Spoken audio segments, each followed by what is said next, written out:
This is the C.A.T Gen 7 Combat Application Tourniquet. The C.A.T has been used by the U.S. military since 2005, and it has helped save countless lives. It's designed for easy self-application, but it can also work well in a buddy aid situation. I'm going to show you the proper way to apply the C.A.T to an arm wound. Let's say my buddy has an arm wound about right here. You want the C.A.T to sit 2 to 3 inches above the injury. For most people, that's about 3 finger widths. So you want the C.A.T to go about here. Ideally, the C.A.T should be applied directly to bare skin. You can apply the C.A.T temporarily over clothing, making sure there are no solid objects in the way.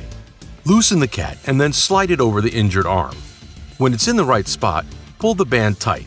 Then secure it back around itself, but not over the rod clips. The C.A.T is tight enough when you're unable to fit 3 fingers underneath it. If it's too loose, pull the band open, tighten it, refasten it, and recheck its tightness.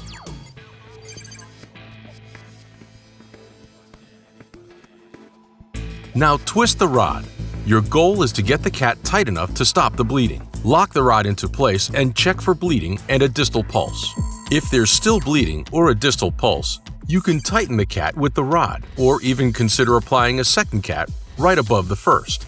Once the bleeding has stopped and you can no longer feel a distal pulse, the C.A.T is properly tightened. Now you can route the band between the clips and over the rod. Secure the band with the time strap and record the time of application on the time strap.